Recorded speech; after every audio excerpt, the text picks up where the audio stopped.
Welcome to the Underground, the Steel City Underground, a Pittsburgh Steelers podcast made by fans like you, for fans like you. Now, here's your host, Joe Kuzma. Hello, everyone, and welcome to another edition of the Steel City Underground podcast, the WTF edition of the Steel City Underground podcast. So that means my name is Joe Kuzma, but really the person in the driver's seat today is, well, a long-lost voice here on the show, Terry Fletcher. Terry, how's it going? It's going great. Thanks for having me today. Oh, I'll have you any day, Terry, of course. And last time you were here, we said the WTF was, where's Terry Fletcher? So yeah, that's right. Added a question mark to it. For those of you who maybe haven't been longtime listeners here, I hope all of you become longtime listeners here. But if this is your first rodeo, the WTF, well, you know what WTF stands for in the internet lingo sense, and that's pretty much what we apply it to here, to happenings on and off the field with the NFL. So there are no on-field happenings right now, and there's plenty of bizarre things that have been going on, some of those in the NFL draft, but I think we need to knock one particular kind of situation out. There's all of these quarterbacks dropping like flies out of the NFL. No, it's not Ben Roethlisberger retiring and going into TV broadcasting, but almost a plethora. I don't necessarily know it's a plethora. There's at least two new guys that are going to be on TV this fall. Maybe they're better suited to being on television, maybe, or having a headset on rather than a helmet. What do you think, Terry? Well, I think that Tony Romo hype, I think that was interesting. I think the Jay Cutler hype, to me, is more intriguing. I mean, he was just, trying to shop around himself for a position as a starter, and then we saw his nice naked butt on a Twitter feed that his wife posted, which gave us a WTF pause for sure. But now I guess we're going to see more in the broadcasting booth. And I think a lot of people are thinking, okay, well, he has a perception of kind of being a sourpuss and hating everything in life. Let's see how he goes on the screen over at Fox. Jay Cutler. I mean, the Jay Cutler thing is just silly, and we never got a chance to get together and talk about this Tony Romo thing, but Tony Romo had like this huge contract with the Dallas Cowboys. As what happens with Tony Romo is he gets hurt. Dak Prescott jumps in there, and all of a sudden you have a cheap quarterback. You have an expensive backup. Nobody wants to pay this contract to trade for him. And the guy's been banged around a little bit, and he's probably thinking, you know what? This is something I could be doing for multiple years beyond football and make some money. So he retires and takes a job with CBS. I don't know why I drew a blank there. Fox took Jay Cutler.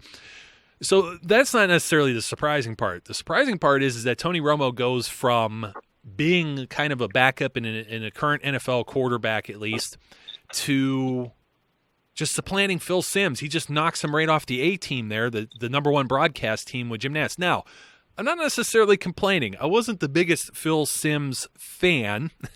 And me either. I like Chris Collinsworth, I don't think they're exactly Steelers fans. I think every time Phil Simms opens his yapper, he's got to talk about Tom Brady. And for some reason, he talks about Joe Flacco as though that guy's like elite or something. You know what? This is another WTF. It just popped into my brain, Terry. This is off the script. But I think we were talking about this the other day with the whole team SCU and our chats that we have amongst one another. And Joe Flacco is actually the highest paid quarterback based on like his cap number, bonus, and everything else this season, like $20-some million. And for what, he's the highest paid guy. That's a WTF in and of itself. And Phil Simms isn't going to be able to talk about him.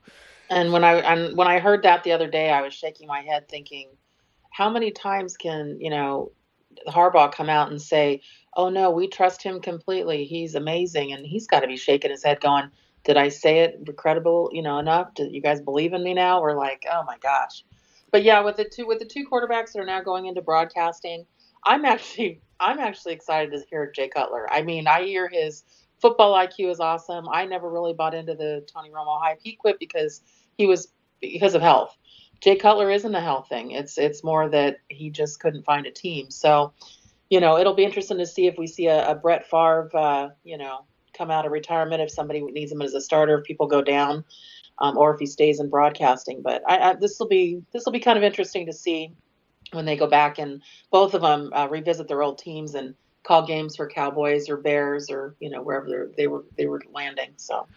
And, that's an interesting thing, too, that you bring that up. And I don't necessarily know that if a team, let's take a situation last year. You go into training camp as the Minnesota Vikings, and probably right before, I want to say, their final preseason game or right into the regular season, something that it was right before the regular season, I think. And they lose Teddy Bridgewater. He blew out his knee. Just to shreds. And they had to pull off this big trade to get Sam Bradford from the Eagles, or they're rolling with Sean Hill. I could see a very similar situation play out somewhere in the league where somebody doesn't.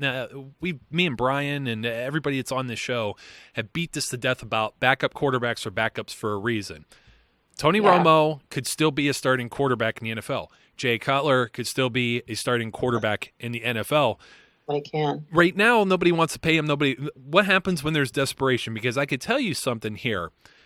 Do you really feel that the Cleveland Browns have a good quarterback situation? Well, no, and I don't even feel after how the Texans drafted that they do either. But what was interesting is on Good Morning Football this morning, Peter Schrager was reading a personal text he got from Jay Cutler's rep, and he said something to the effect that, and I'm paraphrasing, that, you know what, at this point, repetition is just repetition. I'm not feeling excited. I'm in between feeling excited about football versus ready to move on to the next step.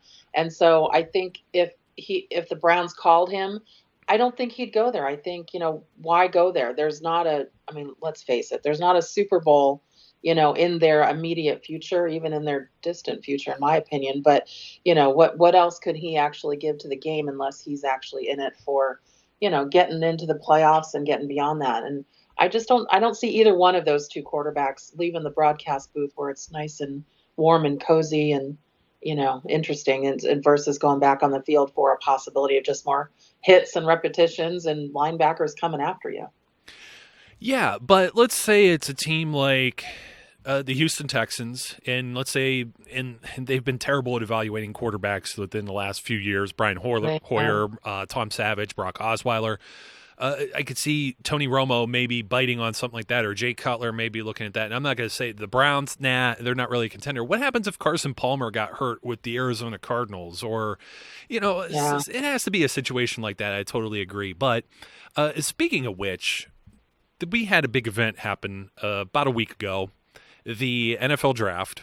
And, of course, there's all of these quarterbacks that are coming in. And that's the real reason I think you see everybody making moves to get these young, maybe promising quarterbacks. The Steelers even take one with Joshua Dobbs. And I think that's why Jay Cutler and Tony Romo couldn't find employment right now, is because everyone's focused on the next big thing. And that next big thing, well, we had some WTF moments right within the NFL draft itself, including, some colorful language, I guess is what I could say. So, almost drawing a blank there. The thing I was really thinking of is that I think Tack McKinley, he gets drafted by the Falcons. They move up. They make sure they get their guy. He comes out with a picture of his grandmother. And I think he was just waiting for somebody to say something and just, don't say anything about my mama. That's what I really got. But, man, that guy is intense. He's dropping F-bombs to Deion Sanders. Even his interviews afterwards, if he's even half of the walk to his talk, that guy's going to be something else. Well, even Deion Sanders said, okay, just dial it back. This is all great and everything. I don't know if that was a network, looking at him going, can you reel him in or what? But, you had to feel for the guy, and then it made you actually, I think it probably raised his profile, because if you didn't know who he was, you went back to read his story. Why was he so passionate? Why did he have his grandmother's photo? And you kind of were like, let him have his moment, and I'm glad the league isn't going to do anything to him. So, but he does need to kind of take it down a notch, but it was pretty funny.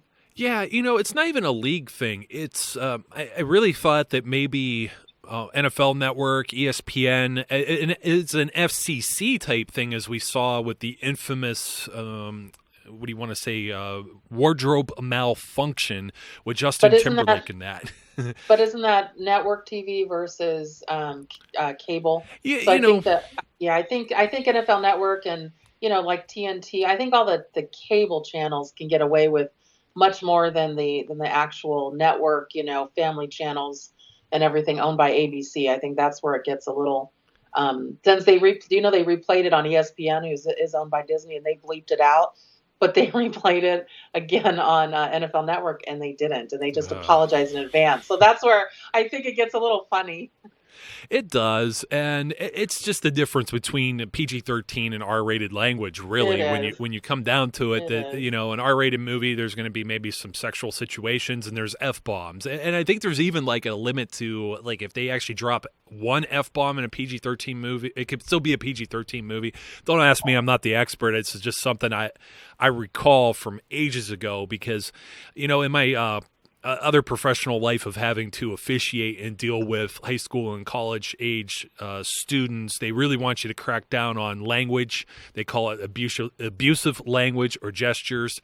I cannot talk today. I don't know what it is, Terry, but they don't want anybody swearing. They don't want it within earshot, which is very difficult when you're dealing with soccer and there's 12 parents in the stands for a college game and you're dealing with men who are screaming and MFing each other, especially when you get like the Brits and stuff to come out there for, that's every other word. They talk like me off the air, basically. They're truck drivers, they're sailors, got together and mated, and we're out there trying to control some of this, and I can't swear back at them because it would be an unprofessional type thing. So that's where I pulled or draw the experience from. It wasn't necessarily so much that what Tack McKinley said was shocking. It's just, hey, that's inappropriate. You shouldn't be saying that at this venue. Otherwise, I've watched lots of stand-up comics. I like my action films and anything else like that. It's not something that I was offended by whatsoever. And I was actually kind of hoping, the guy was excited and living in the moment, like you said. Let him go. I mean, it's really not hurting anything. I don't get too uptight about that. And if you do, there's always that little button on your remote control. If you don't want to get off the couch, you could change the channel. That's what I say. Right. So, well, and then moving forward, just with some of the WTF draft picks, talk about the previously injured Watt versus I've been getting a lot of grief. Even though I've been, trying to be, a cheerleader optimistic on our number one draft pick, or I should say our first draft pick, I think that it's interesting because I'm being positive, but I'm trying to also give the reality to, somebody who's had multiple injuries. And, I get the grief I'm getting from a lot of our yinsers, as you guys like to put them, talk about them, or the people that read our stuff, is basically, oh no, the coaches, I trust in the staff, they know what's going on. And I'm trying not to be, kind of cynical here, but I mean, you have to go back and look at Ladarius Green and, how they didn't realize how his concussion issue was. Look at Bud Dupree, and he's a beast this year, but he was injured. And then even, Eli Rogers, who was gone for a year. I mean, you just wonder sometimes that their thought processes with, picking up these players who had a history of injury, even though on paper they look great. I think for me, this is probably my biggest WTF of the draft because he also hasn't played the position for longer than 18 months. And I'm like, first round, really? I totally get it. Myself and Brian, we talked about Watt several times. We had the overview. We talked about it. He was the big thing to talk about, of course, after the first round. So for those of you who don't know or aren't aware of what Terry's referring to, she wrote an article. It was a very informative article about TJ Watt, his prior knee injuries. He was recruited out of high school as a tight end. He got converted to linebacker because he was getting hit quite often and getting injured. He blew out both of his knees, his left and his right, and more than once on each knee. So he really only played that linebacker position the last 2 years he was in college. And of course, with red shirts and everything like that, sometimes I get confused to where I think he was a sophomore, junior, and still may have been eligible for another year or whatnot. A lot of pedigree behind his name, and that's basically the one concern because I know where Terry's headed with this. We all fell in love, and this is my alma mater. This is my guy, and the one place I told him not to get drafted by is New England Patriots. That was Derek Rivers, and we've never seen the Steelers show this much interest in a specific player. But on the flip side, I want to say that several of these, I think all the edge rushers had some type of maybe ding or dent or knock against them. Rivers was that it's an FCS, a 1AA school. Maybe he didn't play against premier competition. We talked about the knees with Watt. Tack McKinley, I want to say, was a shoulder injury, and I think Carl Lawson was something with the shoulder. Each of those guys had something with them where they were hurt, and Charles Harris was already off the board anyways. Well, of course, Tack was too, and Taco Charlton. But if Tack would have been there, which I think that's why the Falcons may have moved up, they sensed that the Cowboys, Packers, and Steelers, all picking back to back, all had very similar needs with the edge rusher, secondary, etc. They had to get in front and get this guy, but I'm not even sure if Tack was there. I'm not sure if the Steelers take Tack or not. I don't know. I think that's kind of one of those, darned if you do, darned if you don't situations. Well, I think in listening to Tomlin and Colbert talk, it's interesting their take on Watt. I think they both mentioned his pedigree, and obviously, the name alone is going to either put us on more primetime games flexed, or it definitely gives us some popularity that everybody's like, oh, here comes the Steelers again. They're always in the playoff mix, and for those of us that are fans, we love it. For those that are rooting for another team, they're like, oh shoot, we're always trying to get through the Patriots, and everybody else is trying to get through us. So it's just interesting because I think that he's going to bring a dynamic if he's on the field, this first season behind James Harrison. I think it's going to be interesting to see what he actually does. But they mentioned his hands, and those weren't injured. So even though he's got to keep those knees good, let's hope that now going from the college scenario to the NFL and the speed of the game, but the medical personnel and the top shelf medical staff that they have, hopefully they can keep him healthy. I mean, his position alone is going to make that difficult. So we'll see what that does. But the WTF for me was my favorite player, went to the Patriots, and I was like, you've got to be kidding me. And then as we lead in, and I'm looking at the 6th round going, they did not just take a long snapper. Did they? And then all of our SCU and all of us went, what the? Yes. What was this? So, I'm like, they just signed Greg Warren to a year-long extension. What is it that we don't know right now? And did we find anything out about that? Because that was probably the biggest WTF draft moment for me. I mean, the whole media was out there going, did you see what the Steelers just did? Really? I still don't think it tops the Tampa Bay Buccaneers taking the kicker, or anybody taking a kicker like in the first 2 rounds. I remember when Janikowski went, I think he was the number 1 pick for the Raiders eons ago. But just to go back on one thing you said about Tomlin and Colbert and getting on more primetime games, they do not need any more primetime games. They're playing literally 5 out of 6 in a row. They have like a Sunday night game against the Lions. They go for a bye. They play in Indianapolis, and then they have 8:25, 8:30, 8:30, and 8:30. One of those is a Monday night. The other 3 are Sunday nights: Titans, Packers, Bengals, Ravens. Patriots for that 4:25 and the 4:30 slot at the Texans on Christmas. So it's just like, they're only in like the late afternoon and into the evenings, early evenings. Yeah. It's just they don't need any more. They don't need to be flexed anymore in that direction. As for Mr. Colin Holba, I don't know how much more we could say about this, and I mentioned this with Eric on the last show too. Brian actually watched film on him. Brian is totally all in on this pick, and you know what? At this point, the way this draft fell is kind of weird because a lot of the players that we had pegged, especially the safeties, those safeties were all gone in the first 2 rounds. The Steelers never had a shot at them at all. So, well, I saw something today from Bob Larola of Steelers, and he said basically that 5 out of the people that we drafted or even undrafted free agent never even visited our facility. So, those mocks, as much as we like to think, well, this is what we need, it's what are they thinking? And that seems to be such a different thing.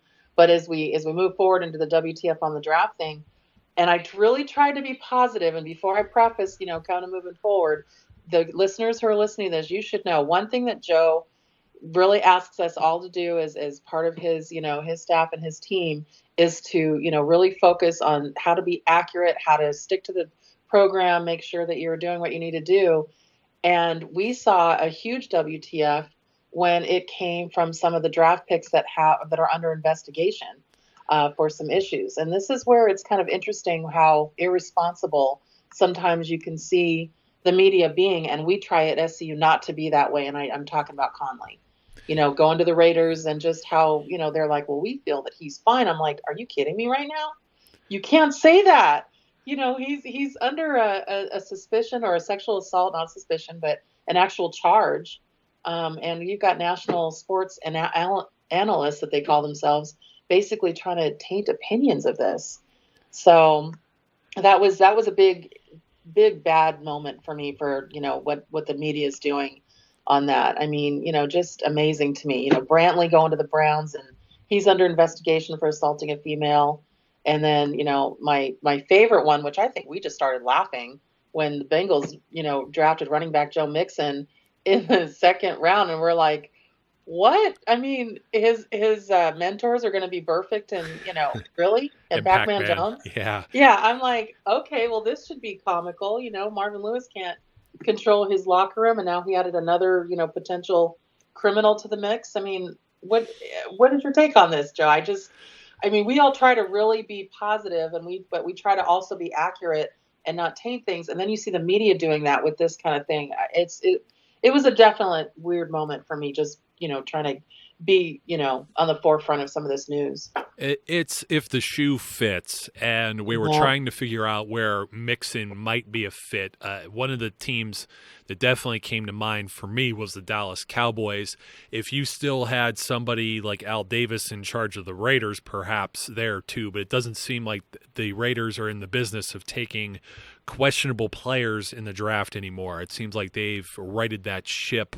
Mark Davis, call it what you will, even with them moving to Las Vegas and doing the day 3 picks in front of the Vegas sign. I'll tell you what, man, just a slap in the face to those poor Oakland fans. I wonder just how many of those seats you're gonna see with the opponents visiting team sitting there in the stands this year, because I would be. I mean, it's tough to say that if you've been a fan of a specific team all your life, but the Joe Mixon thing, it's just. I don't know. The Brantley one I'm really speechless about. The Conley one seems like a little more up in the air. He's denying it. You're getting a lot of back and forth, and that's where it's really tough. When I hate this is what I really despise, and I think I talked about this. I may have drawn this up as a pet peeve. When I watch sports, it's to get away from I don't want to hear about all the bad things, in life. This is my escape. This is how I have fun. Even if it's hockey and someone's punching themselves in the face, it's in the context of that sport. And right there, those guys aren't going out in the parking lot and hitting each other. They realize that's part of the game. You know what I mean? Or women, right? Exactly. Or women. I mean, I don't get it. I understand it's in the past. These guys they're kids. Some of these guys aren't even old enough to buy beer, okay, or alcohol or liquor or wine or anything else. And some of them get mixed up with drugs. And Christina Rivers, who's one of our writers here, she did something with an HBO and a Marist poll, and she had polled 300 people on her own, and it discussed whether or not people favorably viewed drug use or the domestic violence thing. And that's another good read you could check out on the website too. But basically, the domestic violence thing is just like overwhelmingly this black cloud, this dark cloud you cannot get from under. So even if Joe Mixon made I don't know if he was drinking, I don't know any of the context of it. I don't really care, and it's not something to really discuss here, other than the fact of if he's truly sorry and put that in the past, okay, give him another chance. I mean, I've said the same thing about Michael Vick, especially so. I'm not being turncoat or anything like that. When Michael Vick was signed with the Steelers, I understand that some people, there's baggage, and some people won't let it go. Fine, that's your opinion. That's what you could do. But the Joe Mixon thing was just not even so much this whole controversy surrounding him. It's so much that the stuff, like you were saying, the analysts, they're just sweep some of it under the rug or making like uninformed opinions.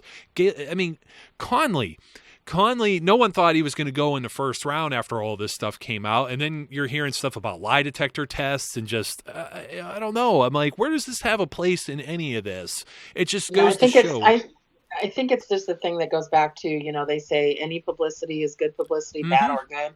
Apparently that's what all these teams are thinking of. But, you look at that and you just sit there and go, okay, well, there's one thing that the Steelers did is that everybody they drafted seems to be a good character. So we'll just live in that reality for us. So. Well, that's what myself and Brian talked about heading into this draft, and I think I talked about it when I went through all of the edge rushers. And notice I didn't say a name, and that's a name that fell, and he ended up with the Ravens was Tim Williams, had some red flags too. But this is the same thing. Randy Gregory is still having issues, and the Cowboys have to make a decision on that. I'm not sure that guy's ever going to get to play football, and he went from being probably a top 10 draft pick and a guy who was surefire to make millions to just, I don't know, class clown and out of the league. It's like, come on, guys. There is some weight to this off-field stuff. It's just not how well you can play football now. There might be 10 guys that could play.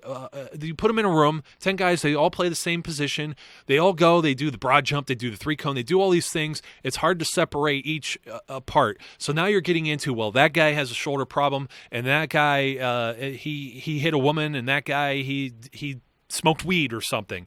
And that's how you got to start defining this, because if you go out and you have any type of violent issues off the field, or you're going to do performance-enhancing drugs, something that's a banned substance, you're not going to be able to play football. And that's the way these teams have to look at it, because they have millions of dollars are on the line. Wins, losses, those primetime games, that's what we're just talking about there. So the Steelers are going after quality character players, because, like I said, there are just so many of them that can do the same job. Now, what's the next thing? How do you filter who's going to be your player? Right. And then as we kind of wrap this up here, I think one thing I didn't include in my article, which I just thought was funny, and it was part of the draft, sort of, it was when Martavis Bryant, who's due back today at the facility, basically saw that we drafted Juju and called out Sammy Coates and goes, "There's your replacement." I started laughing. I thought that was the funniest banter. And, it shows that he's back with his guys, and he thinks that's hilarious, and him and Sammy are friends. And then the coach comes out, Coach Tomlin says, play nice, guys. And then the media tried to make it this big thing, and Martavis ended up taking down the tweet. But that was pretty funny. Like, it was pretty funny to me. So as we head into the next WTF, and we'll try one again in the next couple of weeks, I think it'll be funny to see how it plays on the field with all of our crowded wide receiver, that we have out there now. But I thought that was hilarious. Oh, yeah. Me and Eric were talking. I think there's 8 or 9 legitimate players for only 5 or 6 spots at the wide receiver position. So when that Juju Smith-Schuster pick came in the second round, Martavis Bryant tweets out, "Nope, that's Sammy Coates' replacement." Now, he's not subtweeting, or just, he tags Sammy Coates in it. He does. And you don't know the context. You don't know how well those guys know one another, or if they're best buds, or maybe they really are. There's fierce competition between them. Well, Sammy laughed. He thought it was funny. Yeah, and Tomlin getting into it. The best part is that for the most part, I tried to avoid Twitter during the draft, because here's the WTF, Terry. These commercial breaks and this draft, Twitter was 3 and maybe even 4 picks ahead of them announcing it on TV, particularly even in the later rounds. It just got worse and worse up till the Holba pick. The Holba pick was that one didn't like shoot across the screen. That was almost like synchronized. But I remember the Josh Dobbs one. I said I was waiting for Mandy Moore to make this pick there at Heinz Field, and I knew it was Josh Dobbs for probably about 4 minutes before it actually happened. They were still, I don't know, on the Cowboys pick or something like that. It was just crazy. It's like, how much more can you milk out of this? And then as far as the final day, I don't expect you to have film on every single player. You're not going to have film on Colin Holba, but they don't even say anything about these guys. And it's like, let's go to commercial break. And it's almost just like a Snickers commercial and a beer commercial, and there's nothing else besides that. So no, they go back to it, and there's a ticker tape across the bottom of the screen telling you who was drafted. And, you're basically like, okay, WTF, let's move on now. We're done. It's really done on the third day, because they just don't care. Even the commissioner's gone after the first round, and now it's all we announce them from space, and we announce them from a cattle farm, and we're announcing them underground now. And it's like, really? I think one was even a winery. I'm like, okay, folks, we've just gone way beyond what a draft really should be. Some of that's really cool, though. And the one thing was the Vikings. I was saying about the Twitter thing, though, with Tomlin, I literally saw like 28 seconds or something, posted 28 seconds ago. Like I saw it as soon as it happened, and I'm chuckling. But the Minnesota Vikings mascot, the whole first day of the draft, they didn't have a first-round draft pick. So they just kept running these like little short 15 and 30-second film clips of their mascot in their training facility. He's playing on his phone. He's got his feet up on a table. He's like, he's bored. He's trying to pass the time. So that's kind of the way, I guess you would feel that way. You wouldn't even, I don't know, I would still at least watch the first round if my team wasn't involved in it. I think there's enough hype and everything around it. But man, I'll tell you, it really becomes a grind, and it really wore us out. So once again, a high five to you, Terry, a high five to the rest of the team here at SCU for helping cover the draft. My batteries are finally recharged, and you know what? I look forward to doing another one of these in the near future because we still have a few off-season occurrences that we haven't talked about. So until next time. We do. Yep. All right. So thanks once again, Terry. You got anything else to say to our listeners while I still have you here? No, I think we're good. I think just everybody, take it easy out there. We're into May. Hopefully everybody gets that warm weather, and just know we're pretty close now to getting into preseason, and keep your eye on those training camps because that'll be fun to see who comes out of it alive. Oh, don't jinx anybody. So, and that is a good note to leave it off on. Terry, I salute you, and I salute to all of our listeners. Don't forget to follow us on all the various social media things that are going on: Facebook, Twitter, Instagram, YouTube. We got a lot of cool stuff coming your way. Until next time, be safe, be good, and we'll catch you later. We would like to thank you for listening and remind our listeners to follow us on social media and our website, www.steelcityunderground.com.